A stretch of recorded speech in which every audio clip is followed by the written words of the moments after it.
Hello दोस्तों, नमस्कार। आपका बहुत बहुत स्वागत है आपके YouTube channel maths by Mohit Kumar में। जैसे ही पता है कि आज हम सिंपल इंटरेस्ट डिस्कस कर रहे हैं, इसकी सेकंड वीडियो होगी। और मैं आपसे बता दूं, जो बच्चे इस चैनल पर पहली बार आया channel subscribe bell icon press कर लें, जिससे कि नई वीडियो नोटिफिकेशन आपको सबसे पहले मिलता रहे। मैं यहाँ पर आपको अर्थमेटिक कंप्लीट कराने वाला हूँ और प्लस एडवांस आपको कराने वाला हूँ। और कुछ ही दिनों में हम एक बैच और स्टार्ट करते हैं, प्रैक्टिस बैच। आरबी एनटीपीसी को मद्देनजर रखते हुए हम एक आर एंड प्रैक्टिस बैच भी लॉन्च करने वाले हैं। हमारे साथ बने रहिएगा और अपनी प्रैक्टिस में चार चांद लगाइएगा। आइए चलते हैं क्वेश्चन की तरफ। आप जैसे ही पता है कि सिंपल इंटरेस्ट की सेकंड क्लास होगी और पता है आपको सीएचएसएल के भी एग्जाम चल रहे हैं, तो उनको भी एग्जाम को देते रहिएगा। और आपका सीपीयू नवंबर में है, दिल्ली पुलिस है, फिर एनटीपीसी है, तो एग्जाम की प्रक्रिया भी स्टार्ट हो गई है। तो आप अब मैथ पर कंटिन्यू बने रहिएगा। मैथ को स्ट्रॉन्ग करने के लिए आपको प्रैक्टिस की बहुत आवश्यकता होती है, तो प्रैक्टिस कीजिएगा। जो मैं आपको नोट्स प्रोवाइड कर रहा हूँ, डेली नोट्स बनाइए, उसको 4 से 5 टाइम्स रिवीजन कीजिए, आपकी मैथ में पकड़ हो जाएगी। आइए चलते हैं पहले क्वेश्चन पर। क्या है, बेकार समय गवाए। एक धनराशि का साधारण ब्याज मूलधन का 4/9 है, तो वर्षों की संख्या वार्षिक दर प्रतिशत के बराबर है, तो दर प्रतिशत ज्ञात करो। 4/9 है, साधारण ब्याज जो है मूलधन का 4/9, 4/9 है। तो मैंने आपको बताया नीचे की जो संख्या होती है बच्चे, वो हमारा मूलधन होती है। क्या होती है? हमारा प्रिंसिपल होता है, और ऊपर का मेरा इंटरेस्ट, यानी क्या साधारण ब्याज दिया है, ये इसमें दिया है कि साधारण ब्याज मूलधन का 4/9 है। तो नीचे क्या आया? मूलधन, ऊपर ये हमारा इंटरेस्ट है। तो इसने पूछा है कि रेट हमारी क्या होगी। तो रेट क्या होगी जब हमारा टाइम बराबर हो, तब हमारा टाइम बराबर हो। तो इस क्वेश्चन में ये पूछा, तो इसमें आप फॉर्मूले से करेंगे। तो क्या होता फॉर्मूला? आप पता है, P गुणे R गुणा T/100। पहली मेथड आपकी फॉर्मूला मेथड है। तो इसमें मूलधन कितना है? 9। R हमें निकालना है, R हमको निकालना है, गुणे बटा 100। ऐसा ही मेरा 4 दिया, तो कितना आएगा? 400/9/R²। तो कितना आएगा? 20/3। अब 20/3 आ गया R, क्योंकि जब हम दोनों तरफ स्क्वायर करेंगे तब आएगा। तो 20/3 को मैं क्या लिख सकता हूं? 6 सही 1/3%। इसकी बच्चे रेट आने लगी, 6 सही 1/3% इसकी रेट आने लग रही हो। इसमें क्या दिया था? जो हमारा जो साधारण ब्याज है मूलधन का 4/9 है। तो नीचे क्या मेरा मूलधन आ रहा है, तो नीचे मेरा मूलधन हुआ, फॉर्मूला लगाया, आंसर सोल्व आउट किया। तो आपकी यदि अगर आपकी बेसिक अंडरस्टैंडिंग होती तो आपको फॉर्मूला लिखने की आवश्यकता नहीं थी। अब कुछ कहते हैं सर हमें शॉर्ट ट्रिक बताइए। अब शॉर्ट ट्रिक आपको यहां से जनरेट कर सकते हो। आप सीधा इस स्टेप को लिख सकते हो कि अगर आपको बच्चे अगर टाइम जो है रेट के इक्वल दिया हो, रेट निकालने की बारी आई हो, तो 400/9/R², सीधा इस स्टेप को लिख सकते हो अगर आपकी ऑब्जर्वेशन है। और कोई अगर यूट्यूबर आपको सीधे ये लाइन लिख कर देते तो फिर आपके दिमाग में बात नहीं घुसती। तो मैंने आपको बताया, बेसिक से बताया, तो बेसिक से सीधा यहां से मैं यहां लिख सकता हूं इस चीज को। ये ट्रिक हो गई, ट्रिक हो गई। यूट्यूब पर क्या आपको पागल बनाया जा रहा है? आपको इस लाइन को लिख देते, हो गया सवाल फिनिश। सवाल फिनिश हो गया। तो आपको ऐसा नहीं करना, आपको बेसिक जानना है और आपको ट्रिक खुद जनरेट करनी है। तो आप एक दिन सेक्शन ले जाओगे। अगर आप यूट्यूब के चक्कर में ट्रिक ट्रिक पढ़ा रहे नहीं वो, तो फिर ट्रिक ट्रिक रह जाएगी। एग्जाम में जब तुम बैठ करोगे एक भी ट्रिक तुम्हारे याद नहीं आती। वहां पर आपको बेसिक ही मजबूत होगा। अगर आपको बेसिक मजबूत है तो मन में कैलकुलेट करके आप सीधे यहां पहुंच सकते थे। आइए, मेरे को आपको बता रहे हूं मैं, आप मेरे साथ जुड़िए, क्योंकि मैं आपको बेसिक और ट्रिक्स दोनों साथ में कवर आउट करा रहा हूं। मैं फ्रॉडबाजी नहीं कर रहा। आपको जो जहां पर तुम पेड बैच पढ़ते हो ना, किसी इंस्टीट्यूट या उसमें जाकर 15,000 20,000 फीस दे करके, वो प्रोवाइड मैं फ्री में करा रहा हूं आपको। आप मैच कर लेना, नोट्स में अंतर कर लेना कितना डिफरेंस है। आपको पता लग जाएगा कि उन्होंने कौन सी मेथड बताई है और मैं कौन सी मेथड बता रहा हूं। फिर आप उन जो नोट्स बनाए हैं उसको आप प्रैक्टिस कीजिए, ऑटोमेटिक आपको सिलेक्शन हो जाएगा, कहीं जाने की आवश्यकता ही नहीं है। आइए,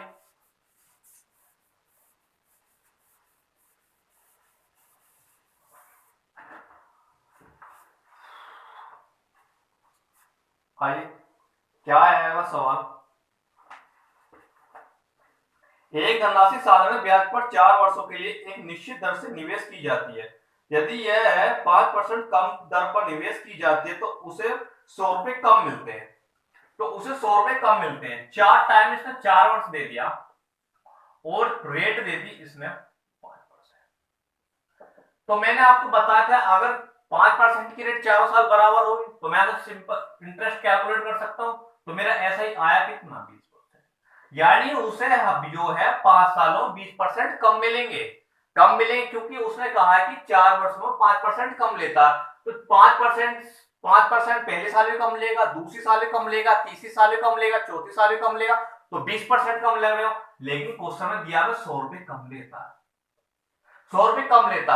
कोई भी चीज परसेंटेज में 100 होती है तो उसको मुझे 100 बनाने के लिए 5 से गुणा करनी पड़ेगी, 100% हो गया है। और इधर भी मुझको 5 से गुणा करनी पड़ेगी 100। तो जो पैसे होंगे ना वो 500 रुपए, जो पैसे होंगे ना वो 500 रुपए होंगे। तो क्या पूछा ऐसे धनराशि पूछी है तो वो मेरी धनराशि 500 रुपए होगी। समझ में आया? इसमें टाइम दिया था और रेट दी थी। इसमें बच्चे क्या आपको टाइम दिया था और रेट दी थी। तो आपको पता है जब टाइम और रेट दिया हो तो मैं ऐसा ही कैसे कैलकुलेट करता हूं, 4 मल्टीप्लाई 5 में 20%, क्योंकि पहले साल में 5% रहा होगा, दूसरी साल में 5% रहा होगा, तीसरी साल में 5% रहेगा, चौथी साल में 20% है। लेकिन उसे 20% कम मिलेंगे, लेकिन पैसों में कितने मिल रहे? 100 रुपए। तो कोई भी चीज अपने आप में 100% होती है, 5 से मल्टीप्लाई, 5 से मल्टीप्लाई, तो 500 रुपए वो मेरी धनराशि आ गई। सवाल को नोट कीजिएगा। आइए नेक्स्ट क्वेश्चन पर चलते हैं।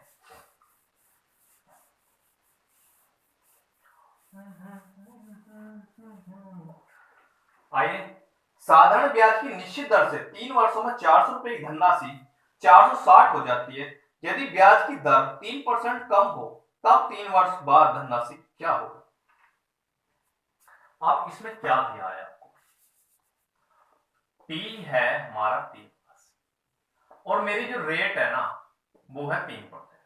अब ये कह रहा है 3% की दर से वो 3 वर्ष में कम में लेता, जिससे कि उसकी धनराशि है ना 400 रुपए से लेकर 460 हो जाती है। तो कितने कम लेगा? मैंने आपको बताया ऐसा ही कितना आया 9%। 9% आया तो 9% की रेट किस पर लगेगी? 400 पर लगेगी। कोई भी राशि 400 से मेरी अगर वो 460 हो रही है तो कितने कम किस पर कैलकुलेट होगी? इस पर। तो 400 का मैं 9% निकालता हूं,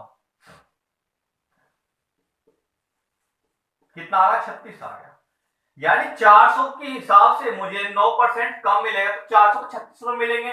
लेकिन टोटल अमाउंट हो कितना रहा? 436 रुपए। कुछ कम मिलेंगे तो नेगेटिव माइनस, तो नेगेटिव से घटा देंगे, कितना आएगा? ये आएगा बच्चे आपका 424 रुपए। ये आपका 424 रुपए आने लग रहा हो। सवाल क्या था इसमें? 3 वर्ष दिया था और रेट दी 3% की दर से कम हो रहा, तो जिससे धनराशि है ना 400 से 460 रुपए होगी। 4 से 460 होगी। मैंने आपको बताया था ऐसा ही कैसे कैलकुलेट करते हैं 9%, क्योंकि हर साल जो हमारा साधारण ब्याज है वो सेम होता है। तो 400 को मैं 9% निकालता हूं 36, तो मुझे 36 रुपए कम मिले, तो टोटल में मुझे 36 रुपए कम मिलेंगे। तो 436 में से 100 घटा देंगे तो 424 रुपए इसका आंसर आ जाएगा। सवाल आपको समझ में आया या नहीं आया? आइए, लहरों से डरकर कभी नौका पार नहीं होती और कोशिश करने वालों को कभी हार नहीं होती। तो आइए नेक्स्ट क्वेश्चन तरफ चलते हैं।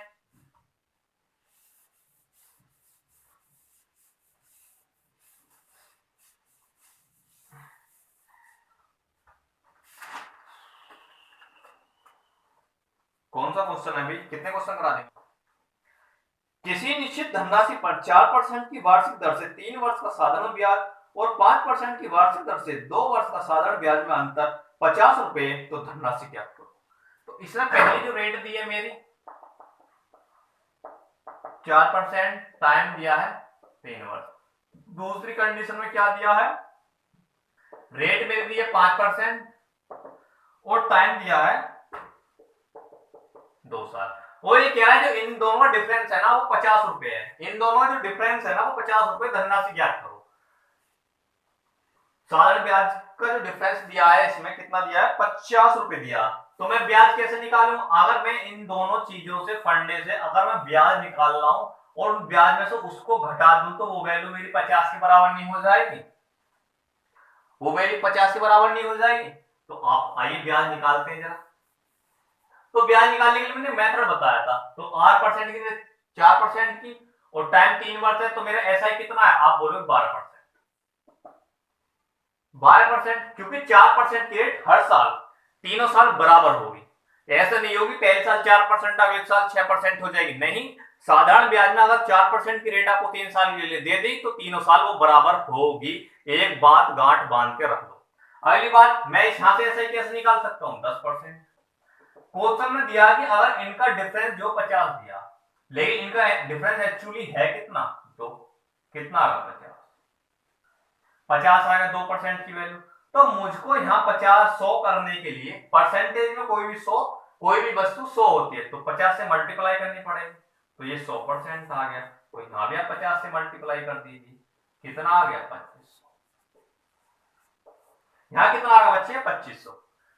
इसमें धनराशि पूछी थी, क्या पूछी थी आपसे, धनराशि पूछी थी। सवाल समझ में आया या नहीं आया, आइए में से एक और उठाता हूं आपको।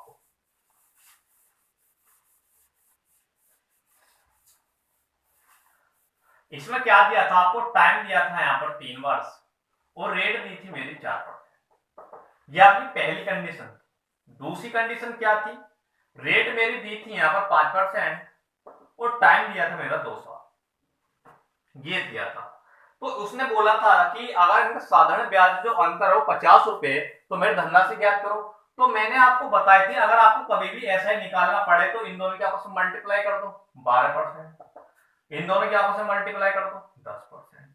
अब ये कह रहा है कि इन दोनों में जो डिफरेंस है ना वो 50 रुपए है साधारण ब्याज। एक्चुअली इनका दोनों डिफरेंस है कितना 2, तो 2% की जो वैल्यू वो 50 दी है। तो मुझे कोई परसेंटेज कोई चीज वस्तु 100 होती है तो मुझे यहाँ परसेंटेज 100 से बनाने के लिए 50 से गुणा करनी पड़ेगी, कितना आगा 100%। तो इधर भी आप 50 से मल्टीप्लाई कर दीजिए, कितना आ गया 2500। सवाल आपको समझ में आया या नहीं आया, सवाल मैं आप आशा करता हूं कि समझ में आ गया होगा, इसको नोट कीजिएगा। दिख रहा है आपको, आइए नेक्स्ट क्वेश्चन तक चलते हैं।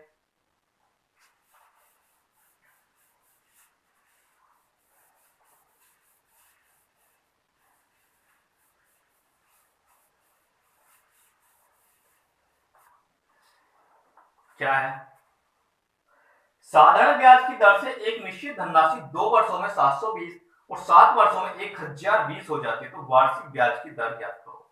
मेरा कोई मूलधन था P,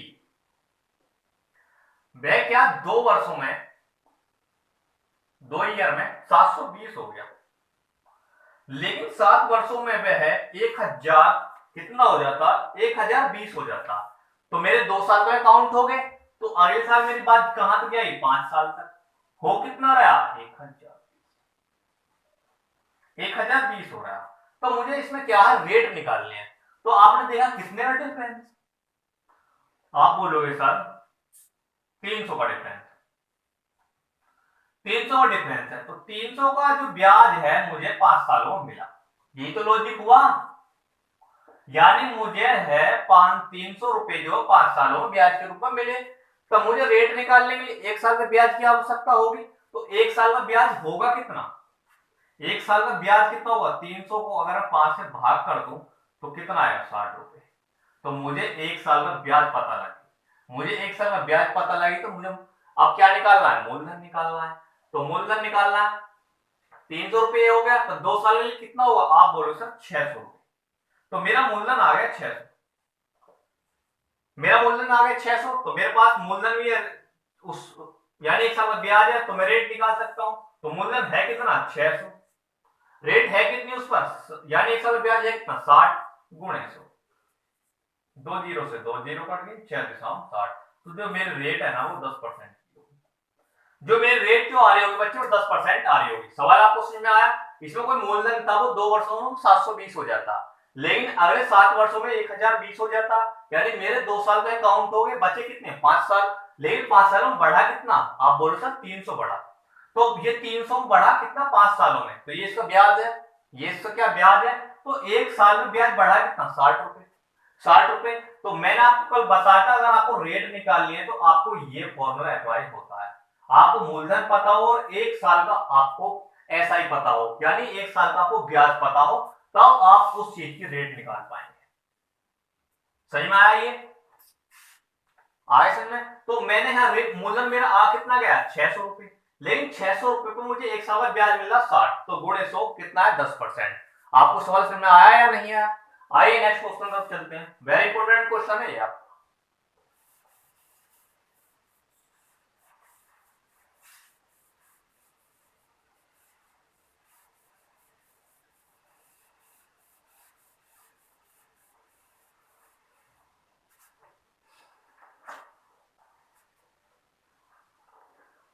क्वेश्चन है, दो अलग अलग बैंकों से प्राप्त 200 रुपए की धनराशि पर 3 वर्षों के साधारण ब्याज का अंतर 60 रुपए है, तो उनकी दर में अंतर ज्ञात करो। दो अलग अलग बैंक है, 200 रुपए की धनराशि और 3 वर्ष का साधारण ब्याज है, 3 वर्ष का साधारण ब्याज है। तो मैं इसको पहले आपको बेसिक से बताता हूं। तो बेसिक से फॉर्मूला क्या होता है, एसआई बराबर होता है पी गुणे आर गुणे टी बटे 100। डिफरेंस की बात की है तो एक बार और लिख देते हैं, पी गुणे आर गुणे टी बटे 100। ठीक है, तो 100 को इधर ले आओ, एलसीएम लेगा 100 को इधर ले आओ, तो एसआई गुणा 100 ये आपका इधर आ जाएगा और इधर आएगा आपका पी गुणे आर गुणे टी माइनस पी गुणे आर गुणे टी। अब मान दो, इसमें दिया क्या क्या है, इसमें दिया है आपको जो साधारण ब्याज का जो अंतर है वो 60 रुपए है, 60 रुपए है, तो ब्याज कितना दिया 60 गुणे 100, मेरा मूलधन कितना दिया 200, रेट मुझको निकालने हैं R1, टाइम मुझे दिया है 3 साल, अगली बार भी 200, रेट मुझको निकालनी है, टाइम कितना दिया 3 साल, तो ठीक है, तो 6000 हो गया, ये 600 बटे R1 माइनस R2 हो गया, तो इसको काट लो, तो R1 माइनस R2 का डिफरेंस कितना आ गया 10%। इसने दरों का जो डिफरेंस ही पूछा था, तो मेरी R1 माइनस R2 आ कितनी की 10%। तो इसमें आपको क्या है, एग्जामिनर ने घुमा दिया आपको। अब जिसको ये पता था, मैंने हर स्टेप आपको खोल के दिखाया, हर स्टेप आपको मैंने खोल के दिखाया, आप इसको ट्रिक भी जनरेट कर सकते थे, तो आपको सीधे ये भी मान भर सकते थे, जैसे कि एसआई बराबर पीआरटी बटे 100 होता, तो 100 को इधर ले जाते, पी गुणे आरटी माइनस पी गुणे आरटी, तो उसमें सीधा मान भरते कि 6000 कर 600 माइनस R1 माइनस R2 10% इसकी रेट आने लग रही होती। वेरी इंपॉर्टेंट सवाल है, क्वेश्चन आपको अगर एग्जामिनर क्या करता है कि किसी भी सवाल में अगर पेपर में 100% सवाल है, तो उनमें से जो है आपको 30% जो सवाल है ना वो बेसिक से ही होंगे, और 70% की जो ट्रिक है ना वो काम करेगी। तो ट्रिक ज्यादा काम नहीं करती, जो 30% पर ही आपका सिलेक्शन होगा। 70% सवाल हर बंदा कर लेता है, सभी कर लेते हैं, लेकिन जो 30% होता है ना जिसका बेसिक स्ट्रॉन्ग होता है वही 30% को करना है। तो आप 70% के लिए तो मैं यहाँ पर बना ही हुआ हूँ, और 30% के लिए भी आपको बेसिक मेथड भी प्रोवाइड करता हूँ। तो मेरे साथ बने रहिएगा और चैनल को ज्यादा से ज्यादा शेयर करें, ज्यादा से ज्यादा बच्चों को फैलाइएगा, जिससे कि सभी का भला हो सके। आइए नेक्स्ट क्वेश्चन पर चलते हैं।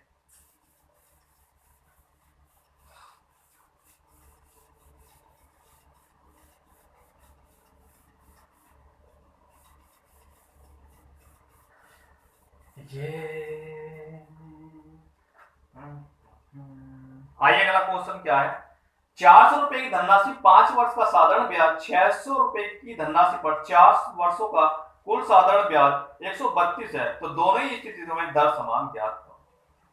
तो इसमें क्या है, आपको रेट निकालनी है। अगर बच्चे आपको क्या इसमें मूलधन दिया है पहले साल 400 रुपए और टाइम दिया 5 साल, पहली कंडीशन ये है। दूसरी कंडीशन में दिया है 600 रुपए P1 है, ये T1 है, ये P2 दिया मुझे 600 रुपए और टाइम दिया है मुझे 4 वर्ष दिया, और कुल साधारण ब्याज दिया 132। तो आप इसको कैसे करेंगे, तो जब बच्चे आपकी रेट ना दी हो तो आपका जो मूलधन होता है इन दोनों की मल्टीप्लाई होता है, इन दोनों की मल्टीप्लाई होता है, तो 5 चौको 20, तो ये 2000 रुपए आ गया, और इसे कर लेंगे 6 चौक 24। और इसमें कुल की बात करें तो जब आपका कुल आ जाता है तो वहां पर उसका कुल का मतलब होता है ऐड करना, तो आप इन दोनों को ऐड करेंगे, ऐड करके जो मेरा साधारण ब्याज आ रहा है कितना आ रहा है 132 रुपए, क्वेश्चन में दिया, तो मैं इन दोनों को ऐड करता हूं, आता कितना 4400 बराबर 132। इधर भी 2 जीरो तो इधर भी आप 2 जीरो बढ़ा लीजिए, इधर भी आपकी 2 जीरो तो इधर भी आप 2 जीरो बढ़ा लीजिए, तो 2 जीरो से 2 जीरो कट गई, तो मेरी रेट निकाल लिया मुझे 132 बटे 4। तो आपको देखना है कि क्या रेट ही पूछे, क्या पूछा है, हाँ रेट ही पूछे, तो आपको देखा है 4 है ऊपर 2 है, तो 2 के 4 पाड़े में 2 कब आएगा, 3 बार आएगा, तो बच्चे 3 बार कट जाएगा, तो इसकी जो रेट होगी ना वो 3%, इसकी जो रेट होगी 3% होगी। सवाल को एक बार बताता हूं, इसे मूलधन दिया था 400 रुपए, टाइम दिया था 5 साल, P2 दिया था 600, T दिया 400, अगर बच्चे आपको रेट नहीं दिए होती तो आपको जो मूलधन होता है इन दोनों की मल्टीप्लाई होता है 2000। ये सिर्फ साधारण ब्याज में ही काम करेगा, कंपाउंड इंटरेस्ट में ट्रिक काम नहीं करेगी। तो 2000 रुपए, तो इसमें 2400 होगी, तो इन दोनों का जो योग है ना वो 132 दिया। इन दोनों का जो योग कितना दिया बच्चे आपको? 132 दिया। एक्चुअली में है कितना? 4400 132। हमने यहाँ पर 2 जीरो बढ़ा है क्योंकि इधर भी 2 जीरो, इधर भी 2 जीरो। आपको यहाँ आने पर हमेशा 2 जीरो बढ़ानी है, चाहे इधर कितनी भी जीरो हो, आपको इस स्टेप पर ध्यान देना। यहाँ हमेशा आपको 2 जीरो बढ़ानी है तो बढ़ानी है, बढ़ानी है तो बढ़ानी है। तो 2 जीरो से 2 जीरो कट जाएंगी तो आर बराबर 3%। तो जो मेरी रेट है ना वो 3% आ जाएगी। सवाल आपको समझ में आया या नहीं आया? आइए नेक्स्ट क्वेश्चन में चलते हैं।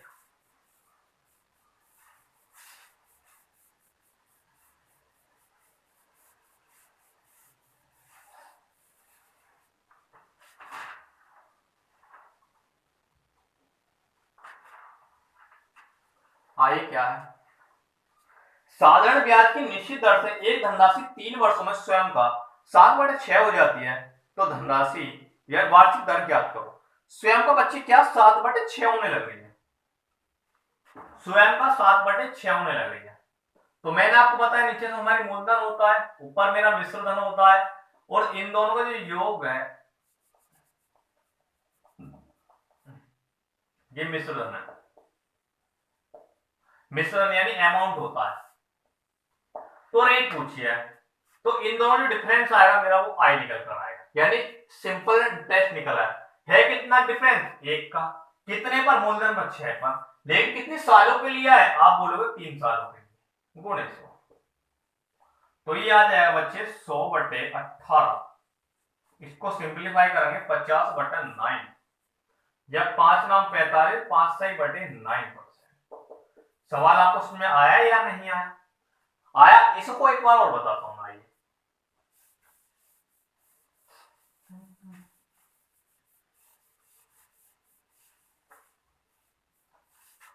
क्या है जो दिया है? 7/6 दिया। नीचे की संख्या मेरी मूलधन होती है, ऊपर मेरा अमाउंट होता है, और इन दोनों में जो डिफरेंस आता है वो मेरा सिंपल इंटरेस्ट आता है। तो इसने पूछा रेट, तो सिंपल इंटरेस्ट आया कितना? मेरा 1 आया। इन दोनों घटा तो 1 आता है। तो मैंने आपको रेट निकालने के लिए फॉर्मूला बताया था P/100। तब मुझे मूलधन पता हो और 1 साल का मुझे ब्याज पता हो। तो मुझे मूलधन है कितना? 6 रुपए। कितने पर? 1 पर। कितनी सालों के लिए? 3 सालों के लिए, गुणे 100। तो 100/18, या मैं इसको करूंगा 50/9, या इसको मैं कैलकुलेट करूंगा 50 सही 5/9% आ रहा होगा। तो सवाल आपके समझ में आ रहा होगा।